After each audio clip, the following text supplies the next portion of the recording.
Okay. All right, I'll call this meeting back to order. We were previously in closed session. And I'll invite you to stand for the Pledge of Allegiance. I pledge Allegiance to the flag of the United States of America and to the republic for which it stands, one nation, under God, indivisible, with liberty and justice for all.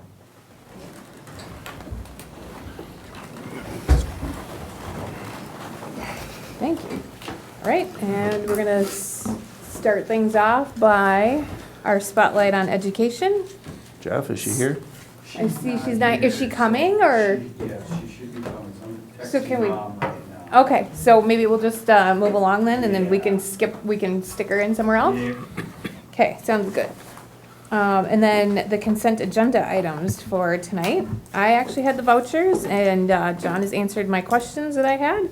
Everything looked in order, so I would make a motion to go ahead and approve the agenda and the vouchers as presented. Is there a second? I'll second that. Steve? All those in favor signify by saying aye. Aye. All those opposed signify by saying no. Okay, all approved. All right, administrative and committee department reports, our administrators. Okay, as you guys know, graduation went off really well, had a really good last week with the seniors, senior walk, picnic, etc. Everything was great, weather was great. Sports, Jeff, are you gonna be touching upon kind of all the sports or just focusing on track? Got it. Our boys golf team finished fourth at state, which was the highest team finish we've had in a number of years. So high that we get bumped up to Division I for next year as part of the Oh. success factor. Has our appeal been heard yet? No, but we're going to the Shawn. Josh, No good deed goes unpunished. I truly think that that's the wrong move, but that's just my opinion. Our girls' track team finished 8th out of 56 teams at the state track meet, and Jeff will talk about Luciano, who finished first in a couple of events. Kelly Fern finished second in the pole vaults. They had a really good finish. We have some FFA state champs, the Amory Conduct of Meetings team at FFA State. Ava Baylog, Zoe Weidmar, Caitlin Ostro, Selena Brisk, Mason Bruder, Riley Schultz, and Cooper Klugo placed first. The remodel is going really good at the high school. It is a war zone over there. I know a couple of you have been through it, but they are making progress. So, and we're still working outside on the sports thing as they're moving dirt right now while they can because rain coming. So. Oh, we got a state officer too again this year. FFA, state officer. Yeah. So, I mean, it's been a few years since FFA's had a state officer here in Amory, but another one. Do you know how many this is now? Gwen, do you know how many this is now? For Mr. Meyer? Yeah. I'm thinking 9 or 10 out of the 17 years he's been here. That's a remarkable, Amazing. remarkable deal, so. Congratulations, Mom. Yeah, congratulations. Yeah, Proud it's mom not, moment. it's not Paula. Congratulations, Mom. If it is, we need to talk. She'll be gone a few days. She'll be gone a lot. She has already gone a lot, yes. Enjoying every moment. Tom, go ahead and tell us about the middle school. Okay, well, we are in our third week of summer school, so started the third week today, and it's gone really, really well. Majority of the summer school right now is obviously at the middle school and at the intermediate school, and the kids are having a great time, and we have 2 more weeks of summer school that will hit in August. Swimming lessons, we're halfway through the first session of swimming lessons, and again, there's also a second session of swimming lessons in August. Our bands have been very busy. The middle school cadet band took part in the Memorial Day Parade and then also marched in the Clayton Parade. And then next Saturday, they'll march in the Clear Lake Parade, and then they're off until September for Fall Festival. And I believe the high school has a few more events to march in. And then the middle school gym floors will be resurfaced the first week in July. That's pretty much the only kind of constructionary type of thing happening in my building, so I can't complain, even though it smells terrible and it's really it is brutal, but nothing like what's going on in the other buildings. So we will be excited to, and when I mean resurfacing, not like they did when they sanded it down and resurfaced. I'm talking about, what's the right word, George? New polyurethane. New polyurethane. Any questions? All right. All right, good evening. Something that exciting that happened right after school got out is we brought in a reading consultant from CISA. So last summer, Paula and myself worked with Teresa Stanley to pace out our interventions. So students that are needing some extra support, specifically in skills. We paced out who was responsible for providing that intervention, what were the criteria, what are the resources that we use, and that's been a great support to us. So as we were talking with Tom, I had lined up with Tom and CISA 11 to bring in the same reading consultant and extend that work at the middle school level. So we have beautiful K-8 alignment with our response to intervention resources and our curriculum and who drives that data. So that was a really great resource. Tom brought in a really robust, educated team that supported that effort, and we got a beautiful guiding document out of that. Last week of school at the intermediate went fast and furious. Within that last school week, we had our cookout, we had our last Warrior Way celebration. We also had grade level transition meetings where our students from third get to go meet fourth grade teachers, not their teacher, but just as a whole group, and do kind of a question and answer. And we do the same thing with Montessori. From the elementary comes over and gets to do an activity and meet the teachers. We find that that helps ease a little bit of anxiety. Not all kids have been in this building, so that's been very helpful, I think, to kids when they transition over here. We've had a lot of grade level and department summer work. We are looking at our report cards and aligning our standards now that we have a new reading curriculum. So I've seen each grade level in with already this summer spending quite a bit of time updating our report cards. I want to highlight the summer reading program. The Amory Public Library is wonderful to us. They greatly support our readers and our learners. They welcome our grade levels over every year, and so I want to highlight their summer reading program. Their summer reading program is Adventure Begins at Your Library. So this program runs through August 3rd. They offer a lot of really great different educational speakers and programs that are brought in, so I would greatly encourage any of our students to attend that. As Tom shared, summer school is in full swing, along with swimming lessons. It is mostly here and at the middle school. It is a very busy building. If you want to see lots of kids and lots of action, come visit here. It's been great, especially with Clubhouse being here. And so along with that is building cleaning and maintenance. I would say almost every room in this building is used during summer school over these last 3 weeks, and will be in August as well. And then finally, I want to highlight our summer food service. So if students are under the age of 18, they can come for a free breakfast and lunch, and that is being hosted here at the intermediate school all summer, not just during summer school, but all summer long. People can come here and eat breakfast and lunch for free if you're under 18. Thank you. Awesome. Good evening. So we had a lot of fun things going on at the elementary school as well as the school year came to a close. Our annual track and field day is always a fun time to get families here and spending time with us at school. So that went off well, and the kids did an awesome job in all of their events. We partnered with Chet Johnson's again this year with our 4K in first grade. They do a medical safety presentation for them, a medical medicine presentation. So that's good. It just helps them to be, using safe choices when they're around any kind of medicine, whether it be at home or anywhere else. The second grade students enjoyed their annual field trip to the Carpenters Nature Center in Hastings, Minnesota, as well as kindergarten took their field trip to the Minnesota Children's Theater. That was their first year that they went to that option for their theater play, a year with Frog and Toad, and they really enjoyed it and look forward to doing that same activity next year. May 17th brought us the great class of 2024 through our hallways. This is a activity that our students look forward to every single year. They just really love seeing all of the students that they get to see each and every day pretty much within our hallways. All of the ways that they connect with all of these students throughout the school year is fantastic, and it's just a great way for us to celebrate them. And a thank you to Carrie Shue, Lynette Wentz, Terry Anderson Hoyer, and Jenna Kaiser for planning our Title I end of year celebration. That is bringing in parents and their families and all the students in to do some reading activities, and then for the parents to be able to gain information about our school-wide title program. So that was great, and they had some popsicles to end off the day. And our summer school, it's kind of It's kind of quiet of children in summer school right now at the elementary school because Jessica graciously brought them all over to her building, but it's loud with construction. So that's where we sit at the elementary, just like Josh, we have a lot of things down, floors out, walls down, ceilings down, lots of things looking like they need to be rebuilt, and it's just really exciting to watch the progress they're making. So looking forward to more of that. Cool. And no Brad tonight. No, Brett. No Brad, okay.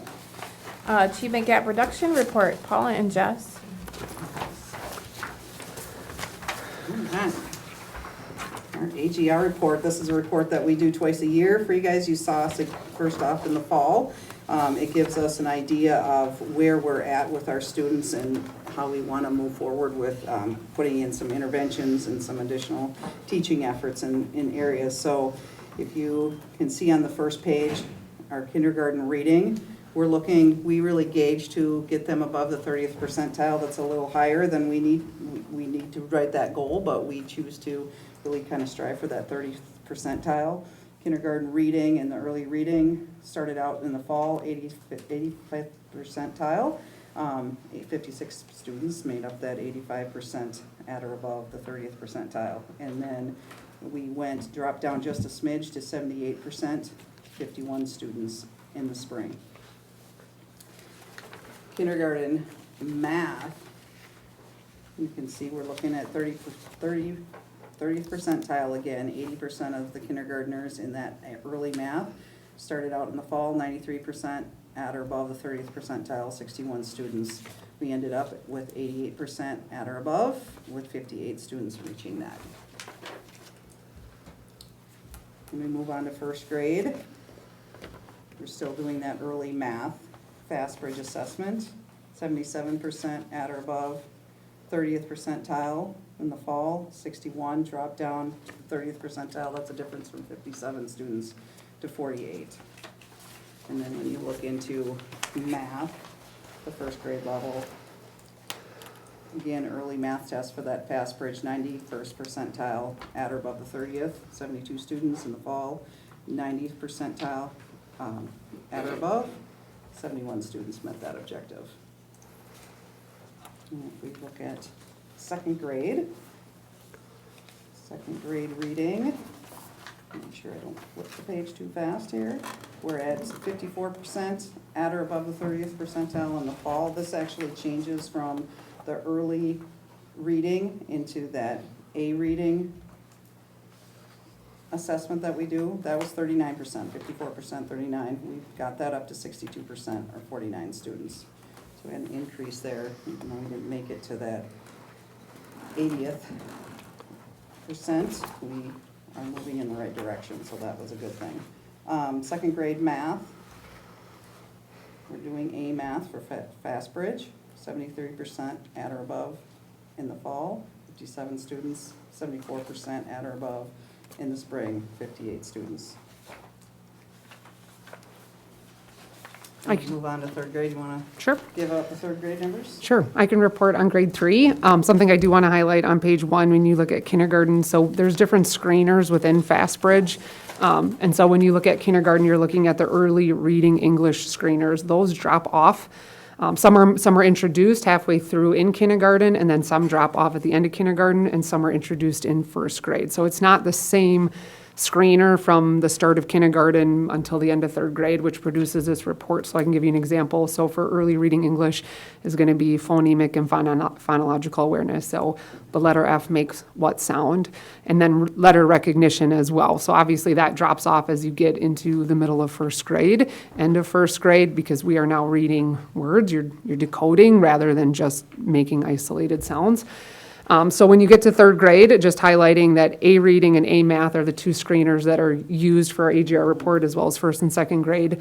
And those are computer adaptive, so they will keep going as long as kids will keep going. They will hit a threshold of where that is where they're at, and that's where the test stops. So for some kids, this test can go on for quite some time, and so for some others, it's actually really short if they don't have that skill or that capacity yet. Kind of brings it from that early learning into that fluency side of things. It really scaffolds the assessment, so I think that's important just to note that it's not, it's apples to oranges based on kindergarten all the way to the end of third grade, right? We're building our readers, so it's scaffolding your skills as you go to put them all together. So looking at third grade, something else Paula and I really talked about too is in fall and in winter, we screen 100% of our kids. So I wanted to just highlight that as well. There's more than just this screener. So there's A reading and A math, but also in reading and math are more than this. This is just what we report on are these two screeners, but we look at all data when we're providing intervention for kids. So grade 3, looking at reading, in the fall, 65% of our students tested at or above the 30th percentile. We made some nice growth, 70% at or above the 30th here in the spring, which was really great growth for us. When I look at a math, we had 82% tested at or above the 30th percentile, and we ended the year in the spring with 80% of our students making that benchmark in the 30th percentile. So nice growth. A lot of research shows that by the end of third grade is where students have really kind of honed in on their ability to read. We really have intense interventions from K to 3 because early intervention is key, so providing that skill-based intervention is really important. We run WIN groups, which are called What I Need Now groups, which are interventions that are based on skills. And we use a lot of that work that we did with Teresa Stanley for interventions and who's responsible for those when we're talking through data. I have some questions. Sure. I think last year when we were talking, or I think part of the problem I had was just the performance objectives seemed not attainable. When we start at 54% and we expect 80%. Why is 80% just a number we just go with, or is that, can you explain like why is the objective 80%? I mean, obviously we want it high, right? Right. But, you know, for some of these at 54, I mean, the reading levels. And I think most of them are reading levels that are lower and probably not attainable to get to the 80% for most of them. Why did we choose 80% as the objective when we're at like 54?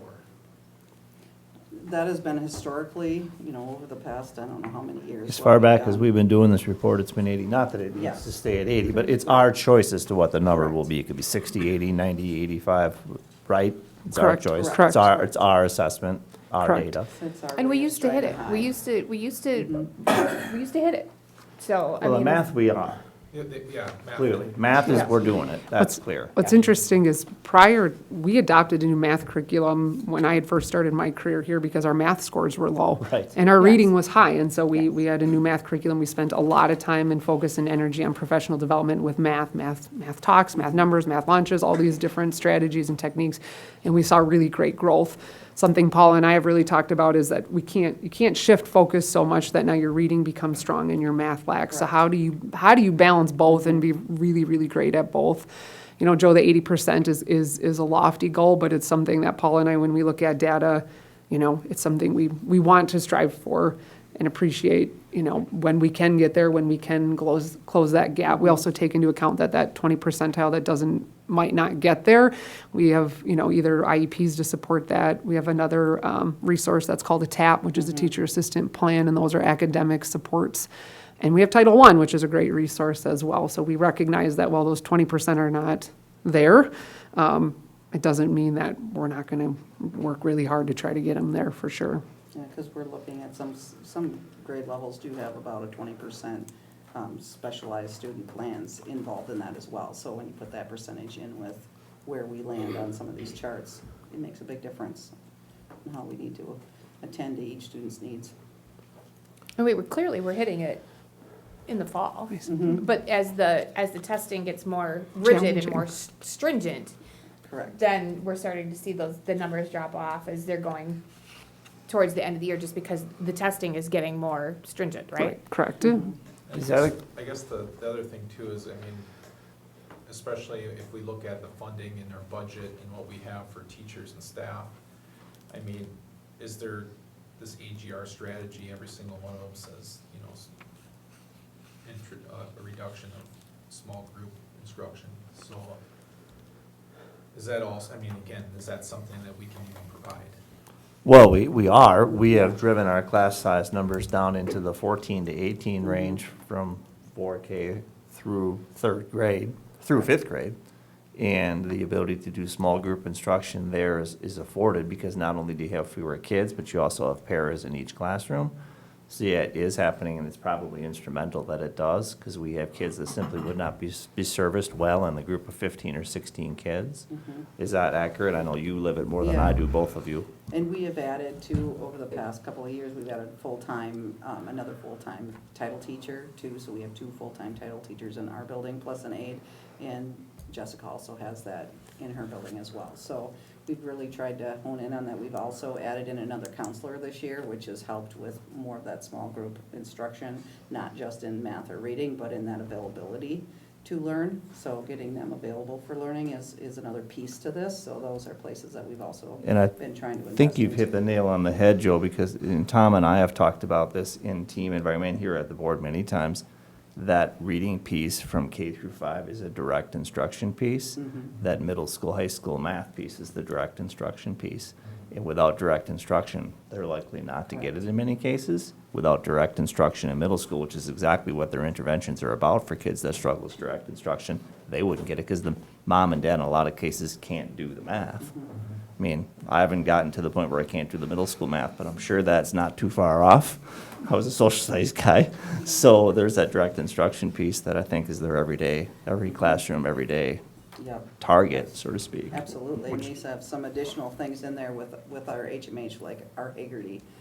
Structured literacy is something that was added to HMH, so that's something that we implemented now this year as well. So we are getting some definite, real direct skill instruction in there. And I would say, Joe, if the question is, are we investing enough? Is that, because that's kind of what I heard. The answer is absolutely. Is it enough? Probably not. I don't think it could ever be enough. But between Title I and Title IV, that's about $200,000. That's 100% towards the kids who we need to target for that next tier Title I support. As far as district monies and taxpayer monies are concerned, we funnel quite a fair amount to PBIS or Big Three to also start kind of helping to get some of those. This year, with Act 20, we sent 13 total educators to Top 10 Tools and applied for additional funding through letters in order to pay for that. So we also have 4 teachers going through Orton Gillingham. So we're definitely trying. We're spending the money that we can when we can to get us there. I Act think. 20, you might not be familiar with. You hear a lot more about that in the fall. Jessica's going to come here and wow you with all of the great details about Act 20. I will. It's literacy. It's not that exciting, but it's a mandate, and you ought to know about it. So September, October, when we're ready on that. And our investment also in Teresa Stanley, she helps us, orchestrate a lot of these things with our lessons, be able to wrap them all together and get as much as we can in each one. Thank you. Are these Yes. tests the same every year? So can you compare last year's numbers Yeah. to these year's numbers? Correct. Yes. And you can see like the longitudinal growth. The screener we use is FastBridge. What's beautiful about FastBridge is that we can track a kid from kindergarten. We can see where they've scored, and then we also progress monitor every week. So our teachers or our Title I teachers every single week are sitting down with a kid. They're 1-minute progress monitoring to see, have they learned a new letter sound? Have they gained more math facts than what they did last week? They come out, they look, this is just a real quick example, but they come out very color coded. It helps us know where they're at and if they're, below the 10th, 20th, 30th percentile, and even where their growth is along the way. So like, for instance, this is just a second grade classroom, 36 to 40% of them grew in that top end. So that's some good growth showing there. So, even though we don't necessarily hit the 80th percentile, we really can drill right down into each individual kid's skills and see where they are growing. And they are growing. So I guess the reason for my question, and I'm going to preface it by saying I have absolute faith in our teachers. That's not where this Absolutely. question is coming from. But if I look at like reading grade level 1, right, and we see the 77 drop down to 61%, is that something that we have seen that type of disparity in that group in past years, or is that a representation of not being able to get the right type of instruction to That's those kids, or, That's a what does really- that reflect? That's a really good question, and when you look back, I've tried to look back even as, pre-COVID, and when you look at those, it tends to be right now, I think overall, you get through that kindergarten and they start to drop. And then that seems to be a consistent pattern. They start to drop in that first grade because you're going to those isolated skills into now we want you to use all of those to be a fluent reader, and that tends to show up that those skills drop a little bit, and then they start coming back up in second grade, and then when they get over in the third grade, she starts to see more of that growth. So it's like what we're expecting them to do with all of those skills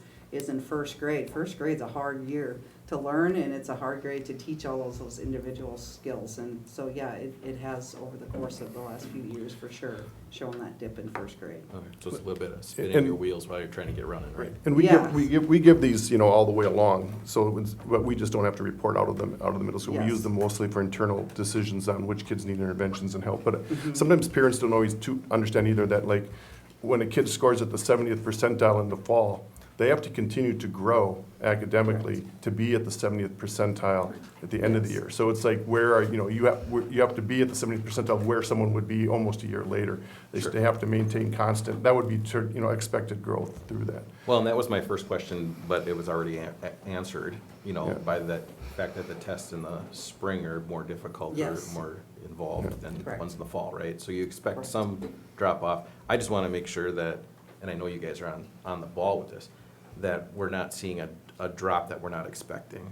And if we aren't expecting it, what would we do about it? There was a recent literacy leaders training at CISA 11, and one of the things we talked a lot about was getting the grade levels above and below into the classrooms of other teachers to see the academic language that's used.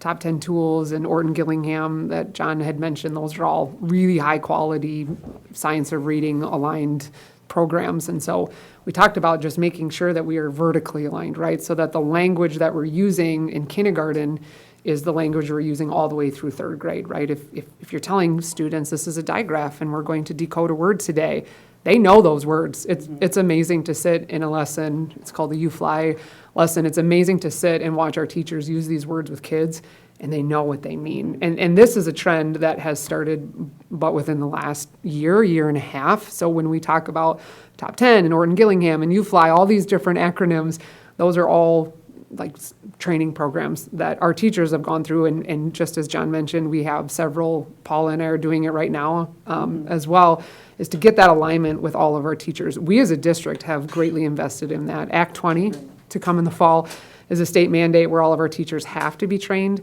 in a science of reading program, and we were way ahead of the game. We had 10 trained last year. We have 14 training this year.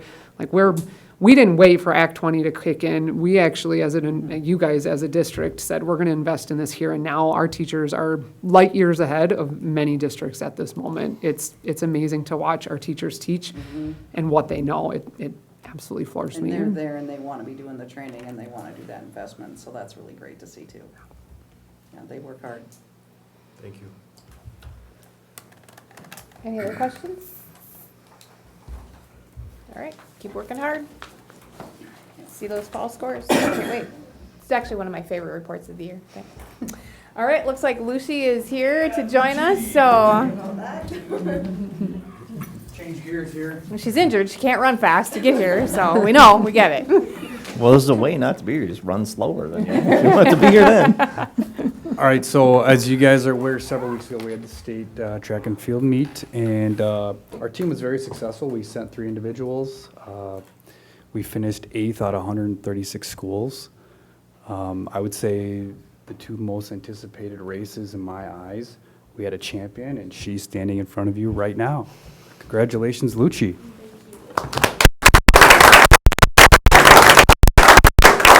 So Lucci runs the 100 and the 200 and won by a significant amount in the 100. And I think the 200 was probably more anticipated just because of the competition level.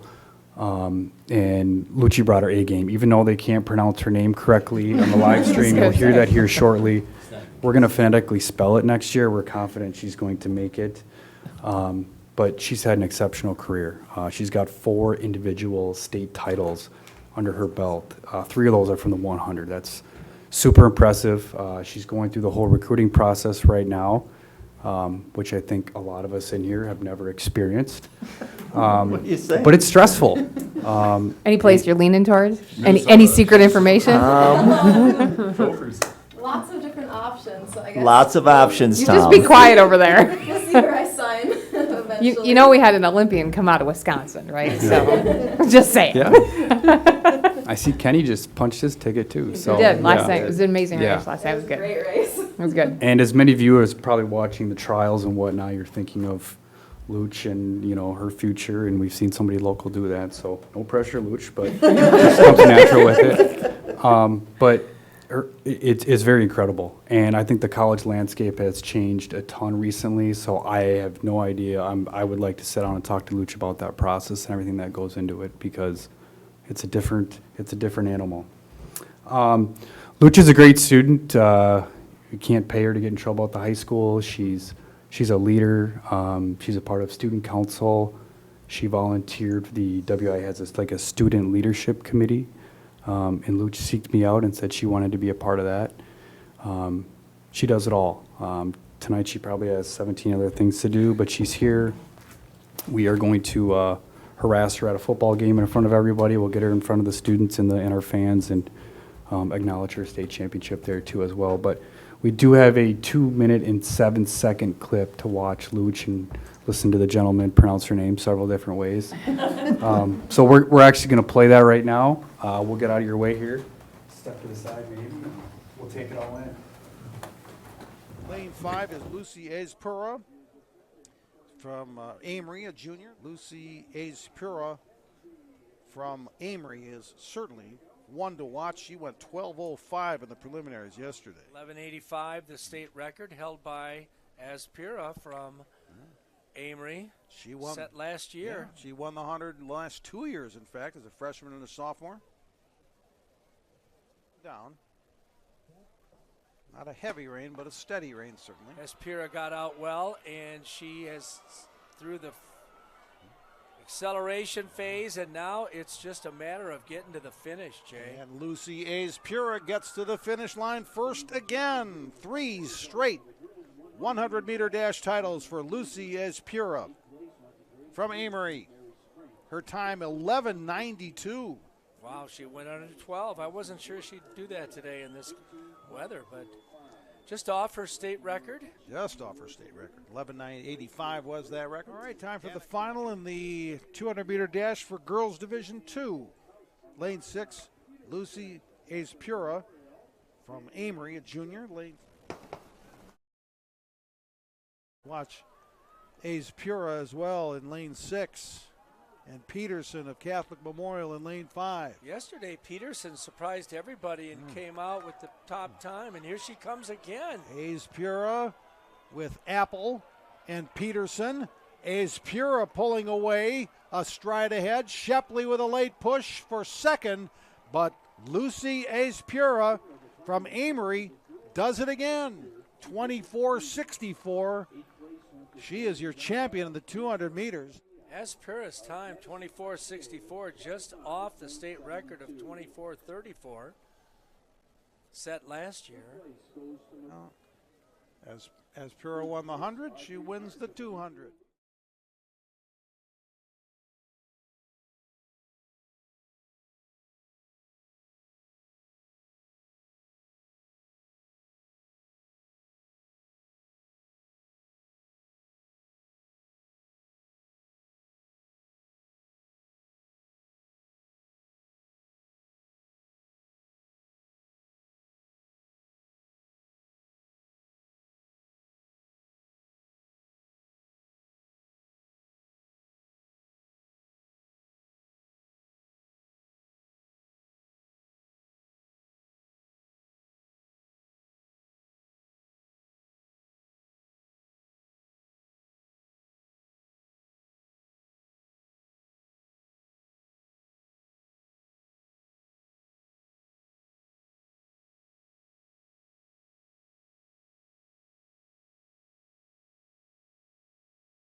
they've done a pretty good job of making sure it's wrapped up.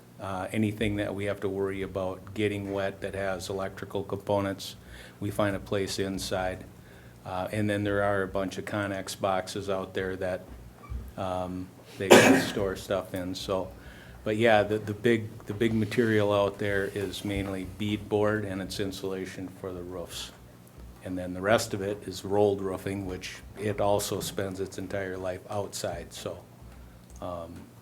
I thought you were gonna mention something about people digging in the dumpsters, I haven't. taking some of that material. Don't give anybody any ideas. Okay, all right. No, I Yeah. had a community member reach out to me and they were concerned there was about $100,000 worth of building materials sitting out there.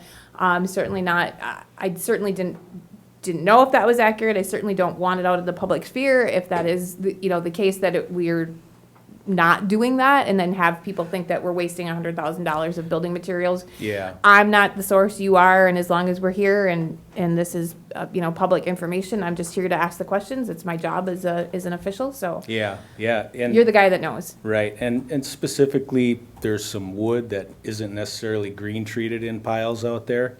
A lot of that stuff is actually just used for constructing concrete forms. Bracing. Yeah, so a lot of that stuff is a one-time use and it's not going into the building.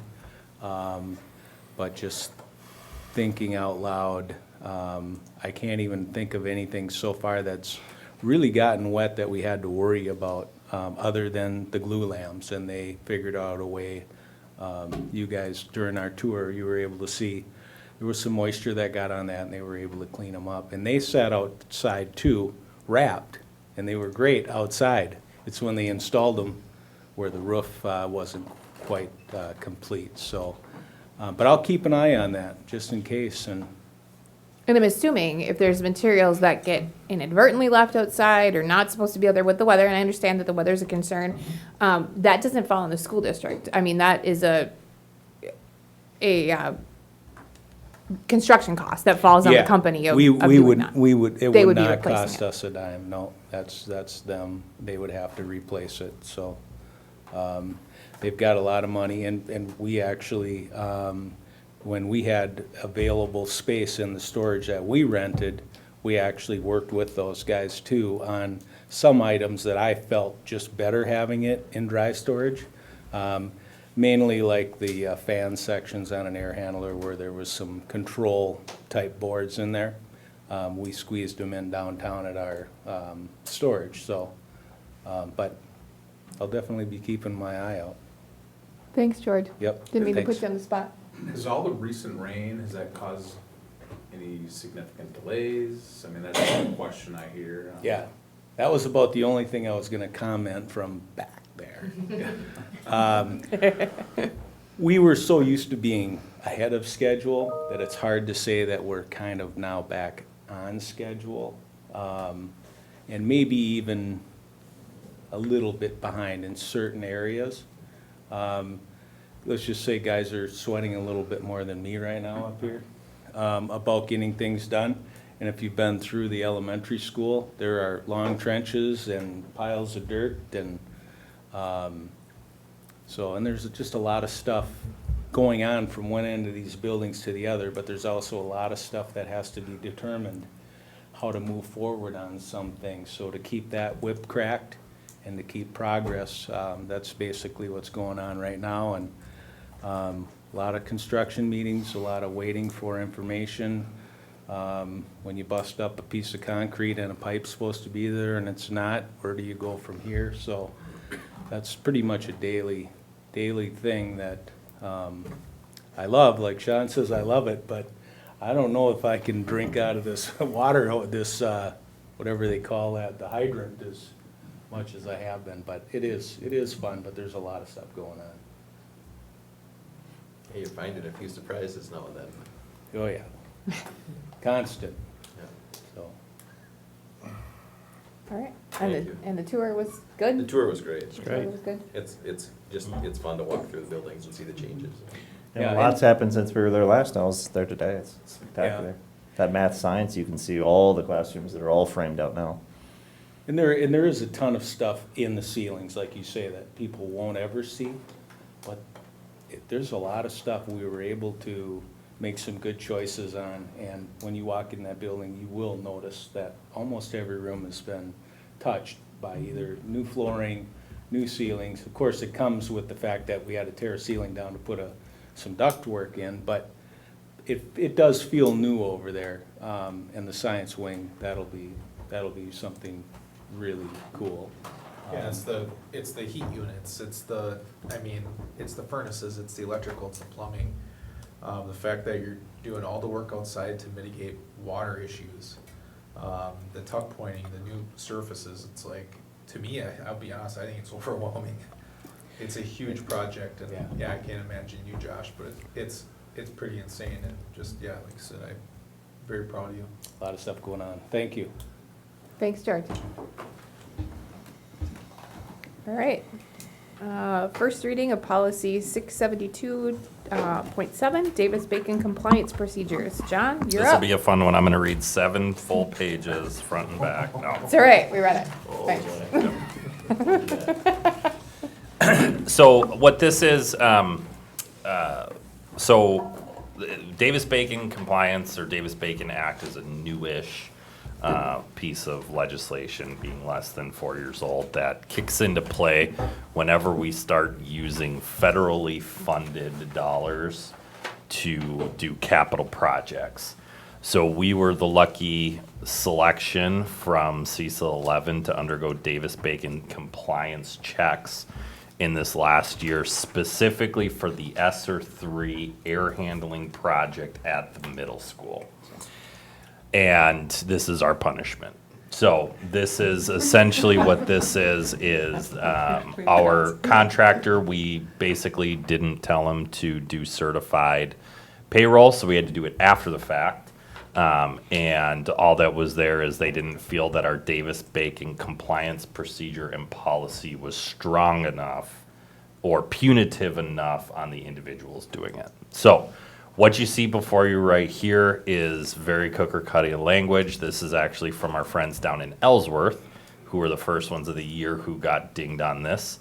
And essentially what it's saying is that every time we spend federally sourced dollars on capital projects, which, newsflash, has only happened a couple times in the last 50 years, we have to lay out and set these certain standards, and essentially it's prevailing wage type stuff. Now for us, we contracted with Harris Mechanical and Hunt Mechanical. They are union outfits, so they already pay above prevailing wage for all of their employees, so there is no punitive damage. So this essentially just is a basic policy, and then it's the steps that we need to follow moving forward, such as we have to hang a poster that says we're paying prevailing wage. We have to make sure that we get certified stuff. So that's all this is. But as it being a new policy, we have to have a first reading and then a second reading. So anybody have any questions on it? The good news is we didn't get, in Ellsworth, they did not pay prevailing wage. So they had to reach into their pocketbooks and pay the difference. So that's not us. We're all clear on that front. So it didn't cost us anything other than to write a stronger policy that this is Correct. what we do. Yeah, and really, the contractors apparently know it. They know it very well. But when George was working with LHB, there was some confusion. If you look right in that first sentence, it says $2,000. In the actual legislation, it says for HVAC that it's $500,000. So LHB said, no, don't even worry about it. And they told the contractors, you don't need to worry about doing any of this, when in reality, they changed their minds and said, $2,000 for all projects. Here you go, have fun. All right, well, it's fun to learn, and every good policy is always born out of learning something that happens that you didn't know. So it's just the first reading. Anybody have any questions on that before we'll see it again next month? Nope, okay, we'll move along to action items then. Mr. Fern, I think you're up again. WIA membership renewal. Yes. This is our annual WIA membership renewal. We've added girls wrestling as an official sport. The WIA has also separated some of the sports between boys and girls. We have 10 boys sports and 10 girls sports. There are no fees associated from the WIA anymore. I believe that went away in 16, 17. Essentially, I'm looking for your blessing to sign the document to inform the WIA that we will be sponsoring these 20 sports for the 24-25 school year. I have a question Yeah. for the girls wrestling. So the girls always used to wrestle. If we had girls that wanted to wrestle, we allowed that. And then they wrestled, usually because of the weight class. There wasn't sometimes girls from another school, a dual, in their weight class. So they had to wrestle boys. Is that different now with the girls wrestling, or are they still wrestling boys with it? Right now, they have the option, but in 25-26, girls will only be able to wrestle girls. Okay. So that was just board approved, I believe, last week at the Board of Control meeting. And along with girls wrestling, like they'll have their own sectional wrestling event now. It won't be with the boys. It'll be the day prior to the boys. In 26-27, they'll have their own team state tournament. Right now, they don't have their own team state tournament. It's basically similar to track that. However, you do individually at the state tournament. Whoever has a team with the highest scoring individuals wins the girls' team state. But they're going to formalize more of that as the numbers continue to increase. We're hoping to have 4 girls this year on our team. And at some point, as our numbers grow, we'd like to add a female coach to give those individuals, their own attention. And then on certain nights, the boys are going one direction and the girls are going a different direction. That's more like for our Saturday invites, but that would be something coming down the road as our numbers increase. And do you think that would happen, like more or less in that 25-26 school year, where they would be separate in the WIA wrestling realm then as well? I mean, Yes. because it would be hard to bring them to tournaments if they're not going to be able to wrestle. Correct. Right now, the issue is there's just not enough female-only wrestling events. So, Right. So a lot of times when we go to these invites, boys might be wrestling girls, or there might be opportunities where, on the mat tour or whatever, the girls division is wrestling. But there are some female-only wrestling invites just because the numbers are high. And they're practicing together, correct? Currently practicing together, yep. Okay. I'd like to make a motion to approve the WIAA membership. Joe, second? Dale? All those in favor of, or is there any further discussion first? All those in favor of approving the WIA membership renewal, please signify by saying aye. Aye. Aye. All those opposed, say no. Motion passes. Russ, you're in the WIA another year. It's like I have a job for another year. There you go. Thanks, Joe. All right, and then the clubhouse childcare, to talk about some rate increases. Rachel? You do? Yes, you do. This is the first time Rachel's been here. Yeah. She's newly acquired this year.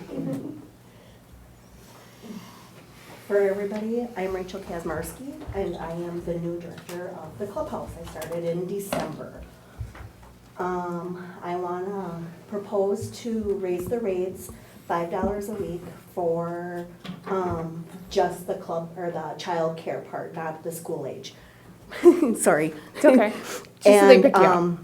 The reason why I want to raise it to $5, it's due to, we started a new system called ProCare, and it charges, before they went through eFunds, and they paid for their charge if they use credit or debit cards. And through this system, we pay, so we want to do, and the cost for us is 2.7% plus 30 cents if they do credit or debit card. And then if they use the ACH or their bank account, it's $1 per transaction. So like the chart says, for infants, we charge currently $185. We want to go to $190. For toddlers 2 to 3 years old, it's $175. We want to go to $180. And for 3+ years, we want to go from $170 to $175. I did do some research on what local areas charge. I did some school districts. The Unity School, the Little Eagles program it's called, they charge $185 for full-time for 6 weeks to 2 years, or it's $50 a day if they're part-time. For 2 years, it's $175 for full-time, or $45 a day. For 3 to 4 year olds, it's $170 for full-time and $40 a day for part-time.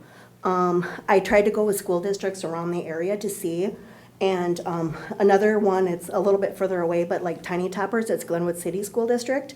They charge $200 a week for 6 weeks to 3 years old. Glenwood City? Yeah, and Wow. kind of surprising. Can I go get another paper? Yes, yeah, absolutely. And while she's doing that, just to give you a little bit more background here, this is kind of in response to some pretty just bad softwares that have been used for several years. So we were actually using an amalgamation of 4 different applications. One was free, one was $29.99 a month, one was $69.90 a month, $99 a month. And the issue was that no matter which way they went and where they went, our childcare parents could not accurately see what their outstanding balance was. And so after working for 2 years with eFunds and working with PowerSchool and going through all these different channels, Rachel and Jordan actually brought it to us that this ProCare company, they've worked with it at previous employers. It's kind of a ubiquitous software throughout childcare. Parents absolutely love it. The teachers love it. It ties in with state subsidies, all that sort of stuff. So we made the switch.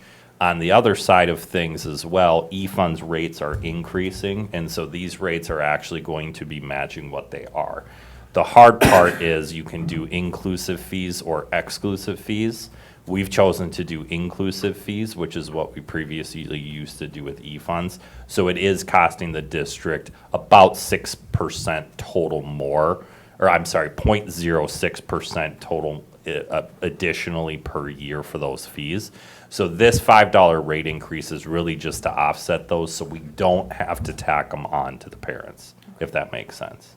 Because the parents would see about a 3.68 total % increase versus if they just give us $5 additionally per week, that percentage goes way down. Is that the only way to pay then, is like your debit? No, card? absolutely What if not. somebody And- like just cuts you a Yeah, check? and we still have cash and We can check, do yep. cash, we can do check, it's however the parents prefer to pay. So their option is credit, debit, the ACH through their bank account, cash, or check.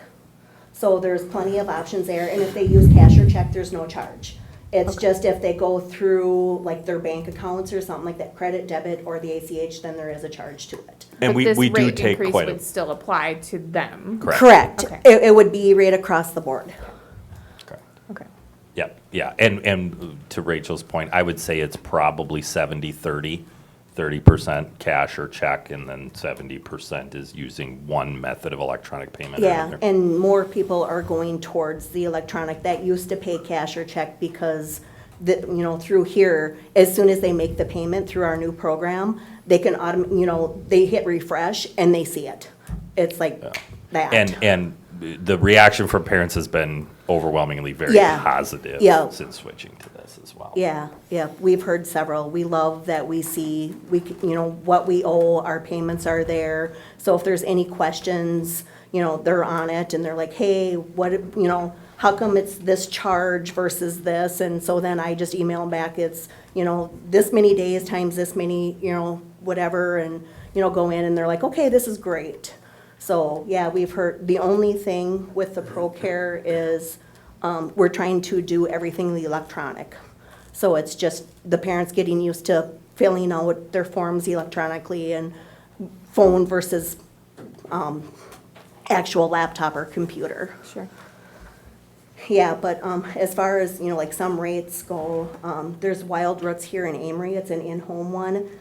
For infants, they actually charge $225 for full-time. And then another school district, it's a little bit further away again, but like Prairie Farm, they charge $190 for 6 weeks to 2 years. 2 years is $180. 3 to 5 years is 175. And then Baldwin, we looked into Bear Buddies, they charge 280 for 6 weeks to 2 years, and then 270 for 2 years to 3 years. So this $5 increase, it's pretty much, we're still under a lot of people around the areas for childcare rates. Yeah, I think Gwen and I were talking like kind of per hour, kind of what this amounts to, and I think Gwen, you were talking like 3 something an hour, right? If somebody was there full-time, and this isn't much more, honestly, than I used to pay for daycare for my kids 28 and 29 years ago. Man, do I feel old. That was hard to get out. I noticed nobody tried to counteract you on that one Yes, either. you see that? We haven't raised the rates either for a while, have we? Quite a while. It's been quite a while. Yeah. Yeah, so it'd be $1 a day for, for each family, or for each child. Okay. That would be to do. And so we're certainly very competitive, the way it Yes, sounds, with yes, the pricing. yep. And a $5 increase Yes. seems pretty reasonable. Is the July 1st effective date, I mean, that's only like a week away, is that? Yeah, that's just the Would be an issue? cleanest way, but if you wanted to do it, say August 1st, to give ample warning or whatever, we could have absolutely change that. I mean, I don't know if that's necessarily gonna be a problem, but probably not, but.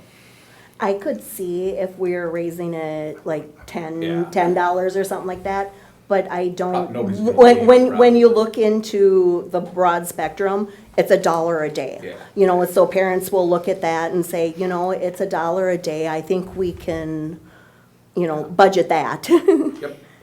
I have a question about how it's paid. So are they paid upfront or? We're paid a week in advance. Okay. So our billing for next week is getting paid for this week. And then what happens if they didn't pay this week for next week then? Is there some kind of grace period, or they, like, if you're bringing your kid on Monday, you don't get to the door? How does that work? We ask the parents to pay, and we pretty much give them the extra, not technically a week, but it's like you need to get it paid by the end of the week, or then you could forfeit. And we do have a couple families that are doing, we have a plan set up for them that they pay X amount. Okay. Because their bill got too high, and I came into Okay. some of that. Okay. Yeah, there was a little bit more leniency prior to December, that we're still cleaning up a little bit, but it's going really well so far.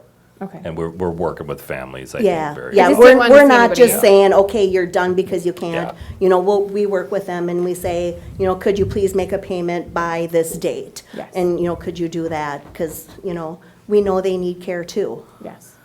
Okay. Yeah, I just didn't want to see anybody like forfeit their spot because something was. No, Okay. no. I've had some It's a questions I've seen. it's a pretty long process before we would actually say, okay, I'm sorry, you can't come anymore. Okay.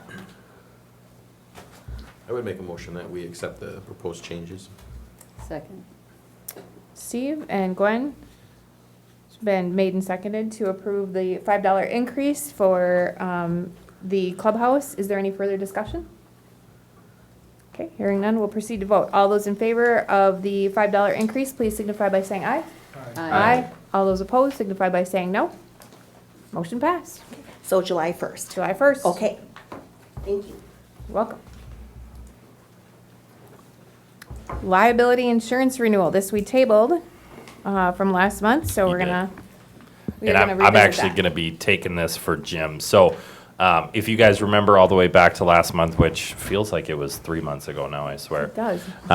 If you actually, Becky, if you wouldn't mind scrolling to the bottom of the second page where the chart is, what you guys asked me to come back with and asked Jim and the lead home team to come back with is actually what our losses have been. So he actually ran them for 15 years, and this is it. So what he sent me was 60 pages of insurance jargon, and I asked him to dumb it down for me, and this is Thank what you. we got out of that, because I was having a hard time reading it as well. So really, it's just those four claims there, which total, less than $100,000 total loss to the district over the last 15 years, which is, somebody better knock on something wood because we've got storms coming tonight. But regardless, this is what we asked them to do. So just a little bit of a recap of where we are, if you wouldn't mind going back to the top page here. If you want me to skip this, just let me know. But just a little bit of a recap, really the two areas where we're seeing a great increase is on our workers' compensation and our property and casualty. And the property and casualty is a region-wide rate adjustment that is not tied to the loss ratio of the school district of Amory, versus the workers' compensation is directly tied to the loss ratio of the school district of Amory. So if you look at the numbers, it's a 272% loss ratio, which is what is leading to that massive increase there. Workers' compensation is on a 3-year fall off. So next year we'll be looking at, the math is starting to jumble in my head. But long story short, what we're looking at is an increase of $65,000 more, plus or minus, total for next fiscal year. They did allow us to have several options. The first option, if you remember, was a percentage-based hail deductible for all the buildings. And if you remember, that was a 1% deductible, but it is not a 1% deductible on the loss. It is a 1% deductible on the building value. Or we could do $25,000 at the middle or at the elementary school and the high school because they have the newer roofs, and $50,000 at the high school and middle school, or at the middle school and intermediate school that have the older two roofs. So the 1% to save $9,896 a year seems like a pretty big gamble in today's world. And then the other two options were changing our general property deductible to $25,000, which would net us a savings of $5,400 a year, or a $50,000 deductible, which would change that to almost $15,000 a year in savings. So the recommendation, when I look at totally what our exposure is and what our long shot exposure is, my recommendation would be that we keep we pay the premiums as stated in that right column for 24-25, and we keep our deductibles where they are right now, which is $10,000 for property and casualty, excluding hail, wind, and windstorm and hail, which will be $50,000 at the intermediate and at middle school, and $25,000 at the elementary and high school. Does that make sense? Yeah, so there's three things in front of you. Correct. You got the proposed in the top. Correct. And you got option 1 and 2. Yep, you got option 1, 2, and 3. Oh, 3. Yeah. So I'm happy to answer any questions that you have, to the best of my ability. I have looked at this ad nausea, so. No, I still come back to that question that I asked last time was, when it hits and you need it, what does it look like in the budget and where does it come from, right? So. Yeah, and that's where my personal opinion comes from, is I can budget for this amount. I can budget for $353,000.90, and I can even budget for $25,000, $50,000, $75,000 if the worst happens and we do have a catastrophic loss. What I can't do is budget for 1% of what the property or what the building value is. And really budgeting $50,000 deductible per occurrence for an ice storm or for a water leak or for all of the things that are not wind and hail is just, I think it puts us at a pretty big loss and potential to have to spend a lot of cash. Yeah, I think the potential risk is greater than the savings, which seem, $5,000, $14,000 seems to be fairly minimal for the potential risk. So I don't know, I think I would lean towards the original option, as Steve, I guess, probably pointed to, right? Yeah.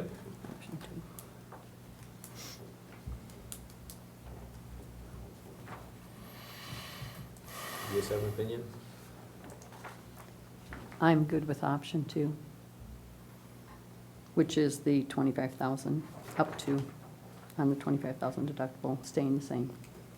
That's not saying the same. So, so staying Right. the same would be a $10,000 per occurrence Right. for everything but wind and Wind, hail. hail. Yep. Yep.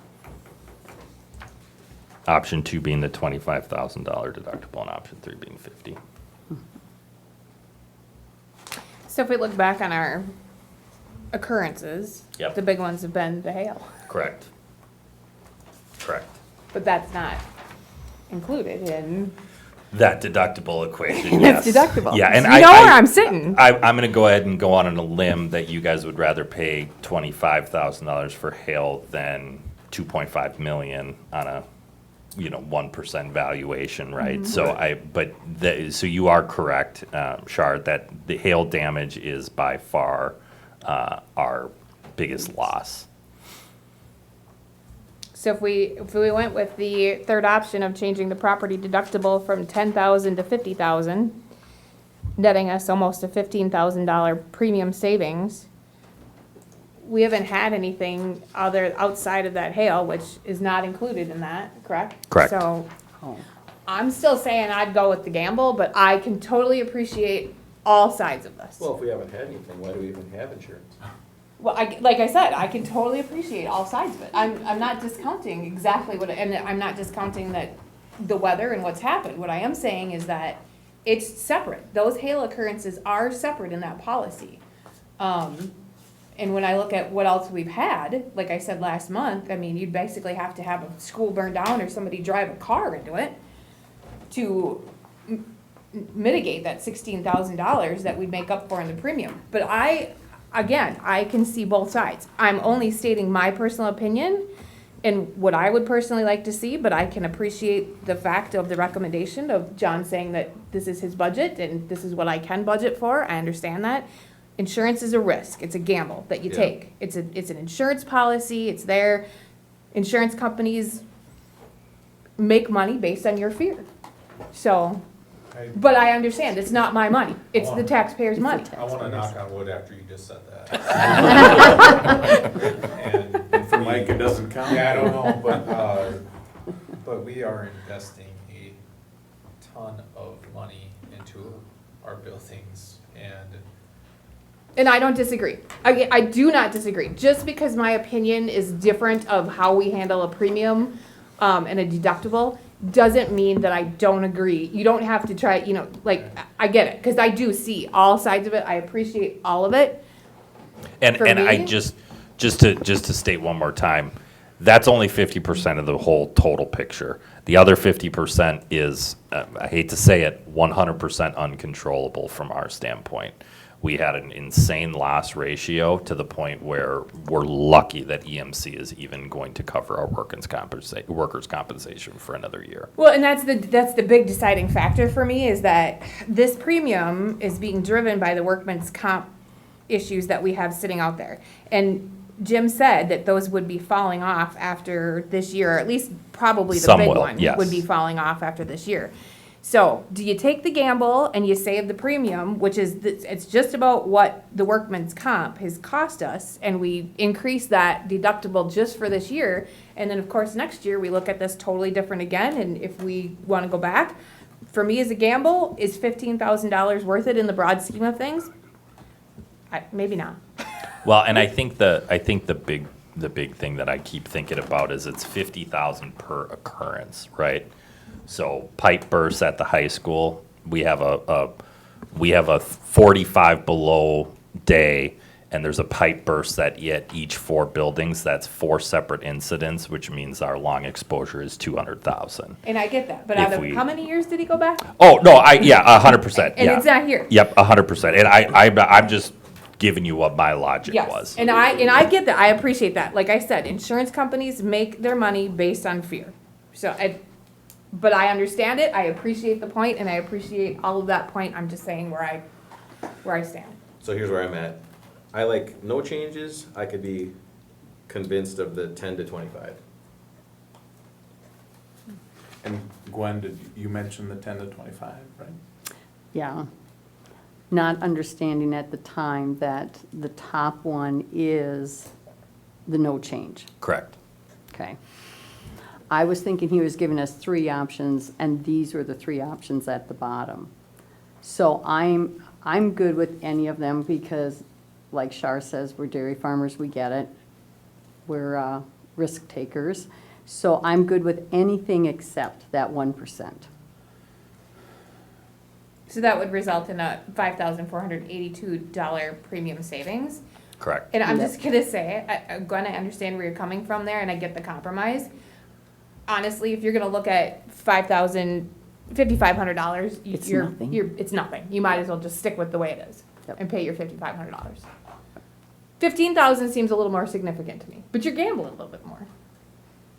You're just not If it saving, was in my my mind, money- you're not saving enough to increase those deductibles for Right. $5,000. Yeah, Go ahead. If it was Dan. my decision for my money or I know. my property, I would maybe think differently, but in my mind, I'm representing the school's money, or the public's money, and so, I just don't know if 15,000 is, to me, that's pretty minimal savings in our overall picture, and I don't know, the chances of anything happening, probably pretty slim, but what if it does? I understand that, and So, I appreciate that that's, viewpoint, and I do, I totally understand that. Yeah, I don't know.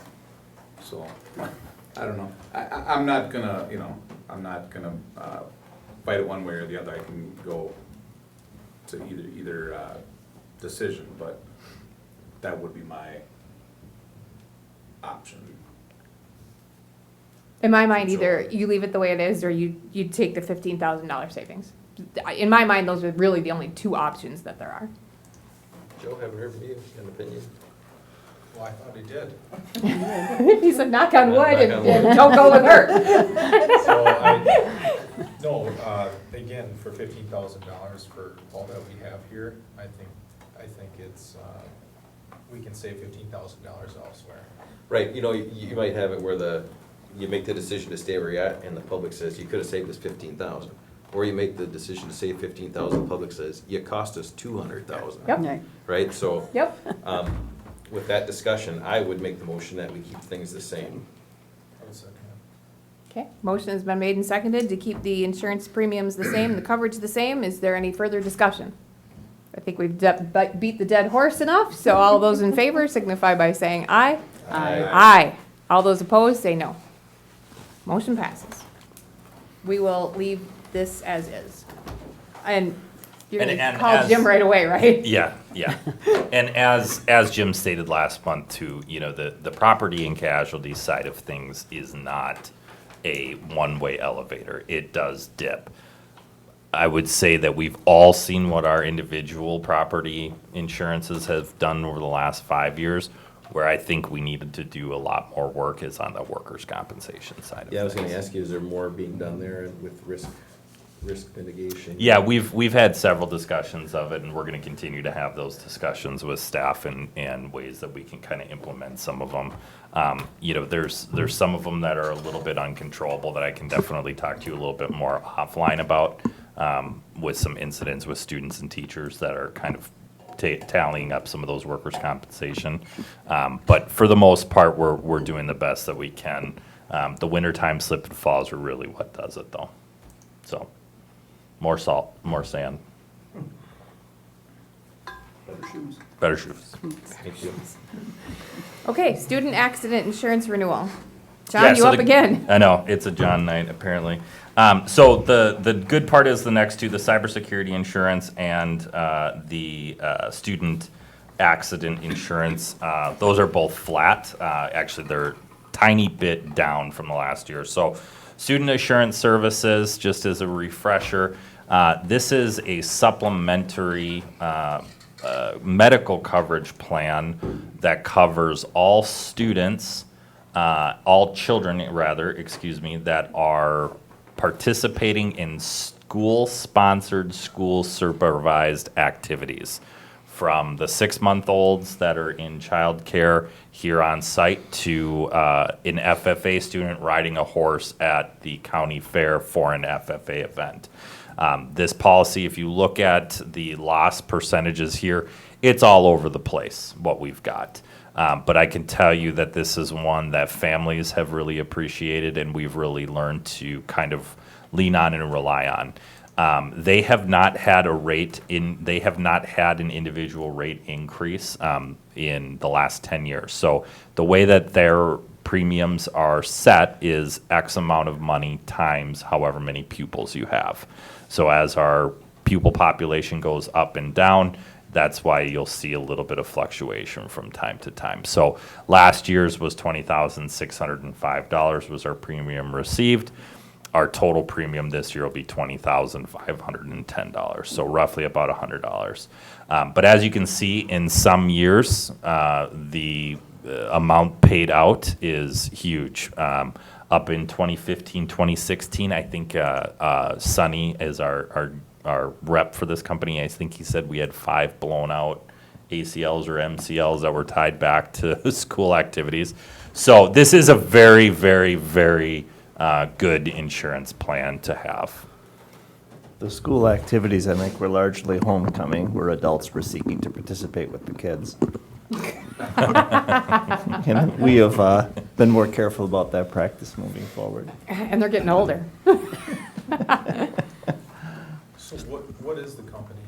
It's this. The company is called SAS, Student Assurance Services. Yep. And this is all they do. So that's a Wisconsin company. They are on their own. Our rep is Sonny, lives right in Somerset, and really they're a great company. I think right now we have 27 open pending claims with them, and it's a great relationship, and I think it really is a very good value add, and that one that we started making in 2015, 2016. And this is a supplemental insurance. It is, So it's correct. like if, a kid gets hurt or something, the parent's insurance kicks in first and pays. Absolutely. And then this kicks in afterwards for anything like deductibles or And- things that weren't covered, so. And the other part of this is, as a school, we have a lot of built-in kind of indemnity and a lot more kind of protections than an average employer would or an average everyday property would. So a lot of times your burden of proof, if you get injured, you take a kickball to the face and you break a nose, you have to prove 100% undeniably that it's negligence on the part of the school district in order to get any of that medical coverage. This is where that kind of steps in. Yeah. I would make a motion that we renew. Second. Steve and Dale? Been moved and seconded to renew the Student Assurance Services insurance policy. Is there any further discussion? All those in favor of renewing, please signify by saying aye. Aye. All those opposed signify by saying no. Motion passed. We'll renew the student assurance services. On to, John, you're up again. Yep. On to Yep. cyber insurance. So this one, again, this is one that we haven't always done here in the school district of Amory. From the best of my knowledge, this is something that we've been doing for the last 4 or 5 years, but is becoming increasingly important to have on hand. We have not had a single claim against it in our entire time, which is why our bill is slowly but surely starting to go down. Just simply because we haven't had a claim against it. But essentially, this is our blanket policy to cover any sort of information hacks, privacy hacks, data breaches, really anything and everything to do with that network cloud space. So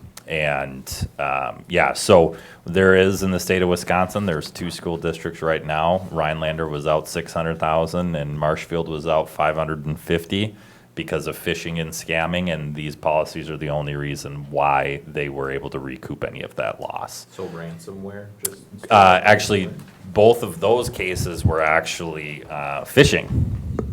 Yeah, they were both phishing. So one was a one got a hold of their Skyward password and updated all payroll record, direct deposit accounts to his account in Mexico. And then the other one was an email saying, hey, I need you to wire wire X amount to a new contractor, and it was a new business manager, and he just said, okay, and he wired it away. So, but the point is, both of those were kind of whoopsies that were still covered. Yeah. So it is a beneficial one to have, but this is a supplementary one, so we can choose to have it or not have it. That's entirely up to you. The city of Shitek just went through that too. They Correct. actually had the same thing happen, that they were Yeah. supposed to wire a contractor money. And Yeah. they got taken for. Now, I get a lot of money. phishing email from Sean Derfler every week, and it starts by saying, hey, bud. And I think that's a quick delete on my part, so. I didn't send one today. Yeah, no, not today. Yeah, I think this was just in our WASB magazine too. I don't know if you read it, but it was outlining, like, basically this is just a matter of, it's not a matter of if, it's a matter of when. Yeah. We've done this a number of years now, and I feel good about it, and. And Lonnie does have requirements, so he has to upload network, kind of what our security plan is. So there is a little bit of a due diligence side on our end to make sure that we are maintaining our network security and doing our multi-factor authentication and tracking our employees and all that sort of thing. I would make a motion to renew the cybersecurity insurance. Second. Joe? Gwen? Motion's been made and seconded to renew the cybersecurity insurance. Is there any further discussion? Any other questions? Hearing none, we'll proceed to vote. All those in favor of renewing the cybersecurity insurance policy, please signify by saying aye. Aye. All those opposed signify by saying no. Motion passed. You get to renew another policy. John, you're up again. I swear I'm done spending money. Adult meal and milk price increase. Yes, so this is 100% a reactionary proposal, specifically just because, as you guys all know from a personal level, commodity pricing continues to go up in certain areas. This year, the two that are kind of impacted are dairy. Thanks, dairy farmers. Nope, and- that's not us. We Yeah, ain't getting that right. money. I Sorry. guarantee we ain't getting that money. Sorry. And ultimately, the adult meal prices. So with adults, when they come through our lunch line, they are currently paying $4.10 versus the students who are paying $3.85. And they are getting substantially more as far as quantity is concerned. So Michelle Moore, who wasn't able to be here tonight, which is why you're hearing my lovely voice, she did a CISA 11 survey for meal prices and learned that we were 40 cents below what the lowest school district, neighboring school district was for adult meal prices. So this is to just help simply not lose anything when it comes. The goal of Fund 50 in food service is not to be a profitable one, but it's also not to lose money and have to be bailed out of Fund 10. And this is one of those things that we just kind of need to do to advance it forward. So unlike the student meal pricing, we don't have to advance it by 10 cents a year, and we're not actually asking to do that this year at all for students. But what we are asking is for adults to pay. So the proposal now would be changing breakfast meals from $2.15 to $2.50 for adults only, and lunch from $4.10 to $4.50. Additionally, next screen. The other one is milk actually took a pretty big jump. This is the third year in a row that raw milk has had an increase to us. And we have stayed firm on our 40 cents per carton for as long as we could. But now we've kind of crossed that threshold, and they've jumped the price by a nickel for us to the point where we would be losing a penny for every carton of milk that we have. So we're just proposing that we do a modest increase to 45 cents per carton, which is also about 5 cents below what most of CISA 11 is at right now for milk pricing. So that's that's essentially it. I will answer any questions that you may have, but essentially it's those three items. It's the increase in breakfast and lunch prices for adults, and then the milk across the board. And this is just for those who purchase milk or milk break. This is not increasing the cost for milk that is taken with a lunch meal, if that makes sense. Sure. I'd like to make a motion to increase the adult meal and milk price. Joe? Second by Steve. I'm just gonna say, as part of this discussion, this really has no impact on what we're gonna do here, but as a farmer, it's sad to see that the schools are being charged more for a product that we are getting the lowest prices for since we've seen in 2019 as a farmer. So it's certainly not coming to the cost of the production and to the farmers who are actually producing this. And if we are focusing on trying to get people to drink more milk, raising the price while cutting the farmer is certainly not the way to do it, so. Well, and I can tell you too, It's not your fault. I'm No, not no, saying no. ours raising No, no, the no. price, The- but to the- raise the price to us is just asinine. the frustrating part too is that, especially in nutrition, more so than any other area, the 3 competitive bids is a hard requirement. And for the last 5 years, if I remember correctly, the only company to bid is Kemp's. Nobody else wants to put in a bid because they don't want to take on the extra workload. So we have no option. Right. Well, it's disappointing, but anyway, it's been moved and seconded to raise the school nutrition, adult meal and milk prices by the number shown there. Any further discussion? Hearing none, we'll proceed to vote. All those in favor of the cost increase, please signify by saying aye. Aye. All those opposed signify by saying no. Motion passed. And that's it from me for tonight, so thank Thanks, you. John. We loved hearing from you. Dr. Dierkler, wake up. Okay, It's your yeah. turn. The second reading of I'm policy here. 527. Yes, this is a policy some 6 months in the making. Steve Weld from Weld Riley authored this revised version of the grievance procedure, still same number, 527. It's much of the same content as we presently have in place, simply organized differently, really organized into 3 categories. And you'll see those categories right after the purpose and definitions. Go a little bit further. The first of those categories is employee complaints about something other than workplace safety, discipline, and termination. Then the second category is about discipline and termination. And then the third category is about workplace safety. The procedure, the steps, if you will, look the same largely in each of those categories, simply organized a little bit more coherently. It's not a policy we wish to avail ourselves of using very often. Grievance procedures tend to get sticky and complicated, and thankfully we haven't had to do much of this. So this is a policy that would become in effect if you are interested in approving it. On July 1, it would become then part of the living and breathing document that is the employee handbook for support staff and for certified staff. And we would proceed forward from there. If there are questions or comments or language changes, those would certainly be welcomed at this time. And I'll turn it over to you. Yeah, it is organized a little bit differently. I was trying to kind of compare this to what we have in the handbook to make sure that the language is kind of all aligned. From what I could see, I didn't see any glaring differences, although I'd like to give it a little bit more time, but I'm just gonna reserve the right. I would still like to see this approved tonight, but I would still reserve the right to just be the living, breathing document that if we need to make changes going forward, if we find something, and sometimes we don't catch it reading. You thought you read it in one place, in both places, because it is organized differently than the handbook, and sometimes you don't catch it until it's time to use it. Right. But as presented, I didn't see anything glaringly different. You don't need to sit, a board doesn't need to sit in silence, wait another year until we can speak about making changes. You can make Right. changes anytime you want. It just happens, the most convenient time is before Becky prints them, before July 1st, Yeah. really. Yeah, I didn't see anything. Nope, I didn't either. Okay. That's pretty. Mine's still the same issue. So, The same issue as, the impartial officer, I don't know how impartial a school district attorney is if you're doing a grievance against the school.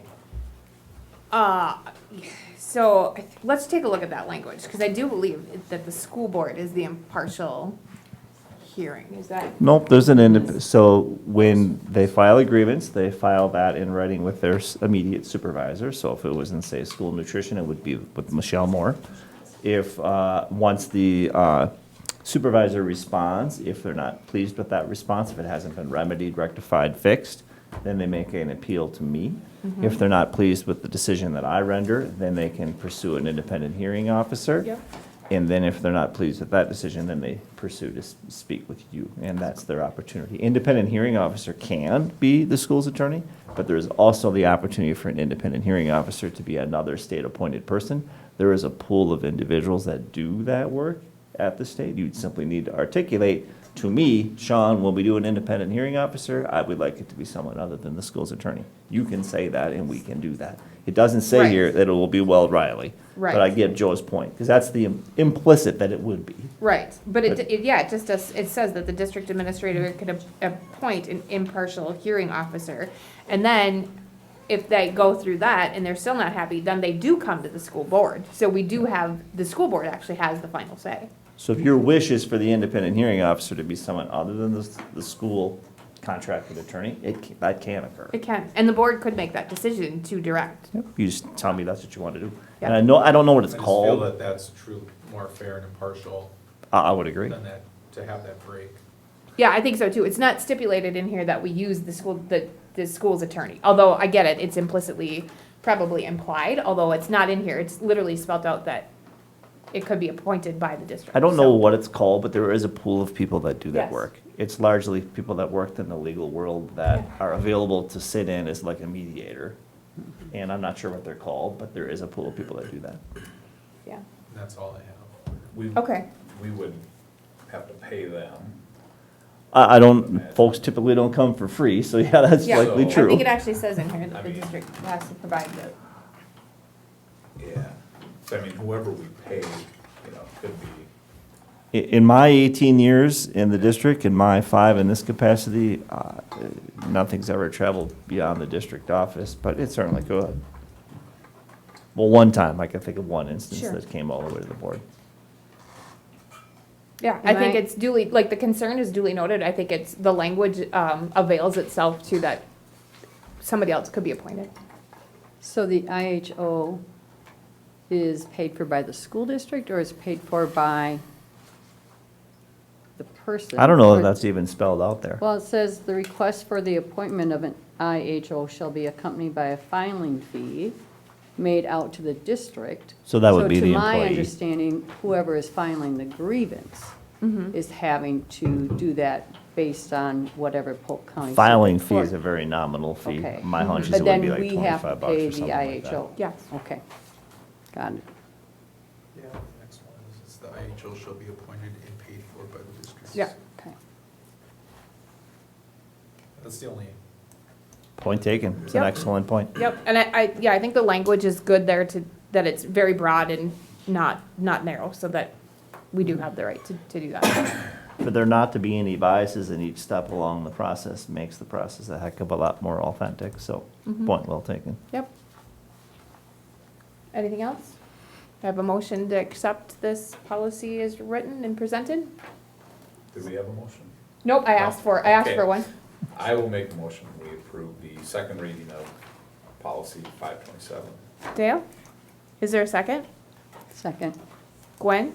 Is there any further discussion on this policy? What? Why are you laughing at me? no, okay, so are we gonna change it to get an impartial, another IHO or not?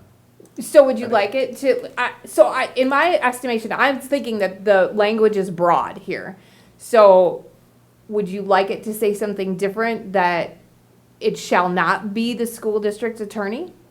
I would. I do, and again, I think they're gonna follow the steps of, I think some of these were the steps of just cause that underneath here are where they got it from, under Wisconsin state statute, but I would like that. I think that is a valuable, important break, that we truly can provide a fair and impartial, which is gonna be the next step that they have to decide, when they come up with the decision. So are I guess you, in my mind, well, just to make a comment. In my mind, when I read this, you know, impartial hearing officer, that could be, you know, a member of this group that Sean mentioned, it could be our attorney, could be anybody. Now, we don't necessarily say that it could be anybody, we just say that it could be an impartial hearing officer, so, I guess that's why I was assuming that that language was broad enough, but if he would like to narrow the language to specifically exclude the district's attorney, whoever that may be that we use, whether it be Weld Riley or if we find somebody else in the future moving forward, that would then, that would live in that document. It could never be then the district's attorney. Yeah, I personally would like to narrow it just because we don't know what the grievance is. I agree with you that it should probably not be the lawyer, but I don't want to exclude it if there was ever a reason why it should be the lawyer. I don't want to exclude it. Again, if I were a griever and I would and had a grievance towards the school and did the right processes, and I just think it would mitigate that did that IHO person have a fair and impartial decision-making ability? Well, but so you could counter that by saying if we're paying them, are they still gonna be fair and impartial? Because they're getting paid by us. Sure hope so. Well, I mean, you could fight it either way, right? I don't want to narrow it, but I want to respect the fact that we would use the lawyer not as the first choice. Well, and I think when I read it, I did not read into it that it would be our school-appointed lawyer. I assumed there was a pool of people that served as IHOs, and that's who we'd contact. So are we reading into it that there's the attorney, or, I mean, It's been the process, I guess. Like, Oh, okay. It's been the process. What is it else, like, what are the, what is Somerset or Baldwin? I don't know. I don't know guess what they that do.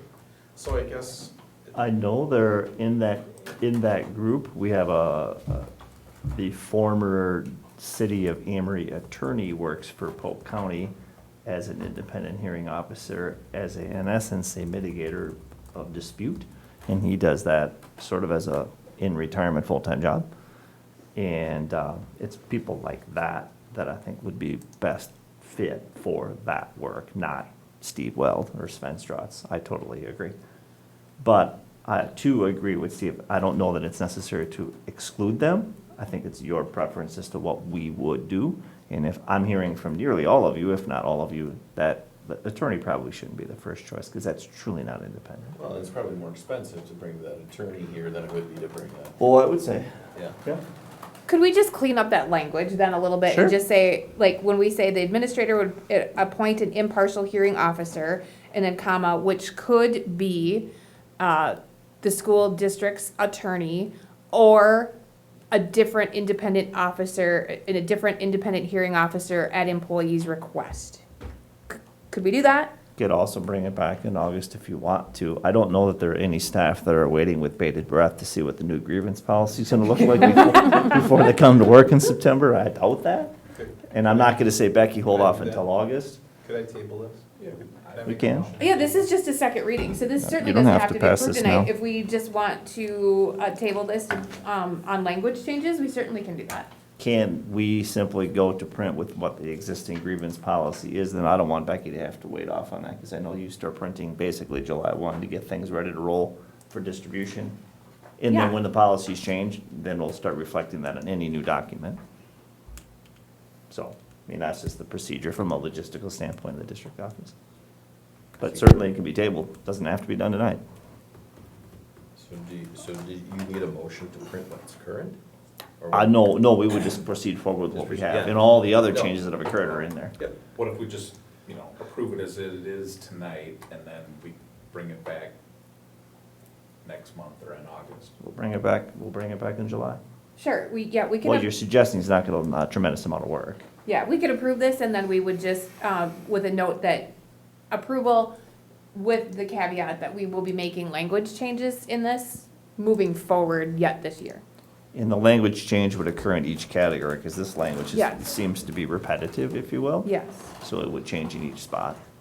And I'll bring that back in July. So the motion should reflect as such. So whoever wants to, if you want to friendly amend So the I will- motion. I will make a motion, we approve the second reading as written tonight with the agreement that it's brought back in July for further review. Second. Okay, so Dale and Joe, motion is to approve this grievance procedure policy as written, with the stipulation that we will revisit this within the next month or two for the language changes to make it more clear that the district's attorney will not necessarily be appointed as the independent hearing officer. All those, is there any further discussion? Hearing none, we'll proceed to vote. All those in favor of that motion, please signify by saying aye. Aye. All those opposed? Grievance policy passes, and we'll be bringing that back for language cleanup. Okay, next, donations to the district. All right, donations to the district. We have many thanks to River Place Dental for donating snacks, toothbrushes, toothpaste, and other assorted goodies for staff and students. SMC donated 100 boxes to Lean Elementary to help pack up classrooms, and if you've been there, 100 may not be enough. There are a lot of boxes. Amory Hospital and Clinic made a donation through the Health and Wellness Fund to the Amory powerlifting team at the tune of $5,000. Yeah. I know you cannot read the checks, so I'm going to get to that in just a second. So thank you to Jarrett Everts of 715 Real Estate. Our school farm committee looked at bids to do the realty work for the school construction house. We had, I think, 7 realtors, maybe 6, right around 6 or 7. 7, I think, right? And yeah. this was the real estate outfit that we selected, 715. They donated back the commission for the sale of the CTE Construction Academy house, and the donated back portion is $12,760. And that was the proposed amount to donate back the commission, and that's exactly what occurred. So that's been closed, and the check has been given to John, and we're moving forward. We take a year off on house construction, and then we get back at it in 2 years. Great. So many thanks for generosity and support, and you'll need a motion to accept those donations. I'll make a motion, we accept those donations with many thanks. That's significant. Yeah. Second? Dale? Yes. Very generous. Very generous. Been made and seconded to accept the generous donations. It boggles my mind every month. This month that's pretty huge. I mean, that's a lot of good work there, a lot of things that were desperately needed for the district, and really shows that the community is behind us, and the house, that's a significant amount of money. House is sold, and moving on to the next version. That's nice. All those in favor of accepting the donations, please signify by saying aye. Aye. All those opposed? Donations accepted, and they deserve a round of applause for sure. Thank you. Thank you to the community. Okay, personnel. Okay, new employment and extracurricular contracts for Alita Bittner Anderson, band teacher, long-term sub for maternity leave. Chase Blazing, special ed para. Heidi Clausen, building secretary, that's at the middle school. Caleb Fremling, picking up 8th grade boys basketball. Annette Grauman, special ed para.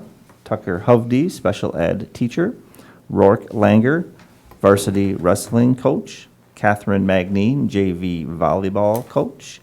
Samantha Matzik, Children's House Montessori teacher. William Miller, bus driver. Jordan Morfitt, middle school assistant wrestling coach. Andy Wolf, high school football assistant coach. Jacqueline Weiserman, special ed teacher.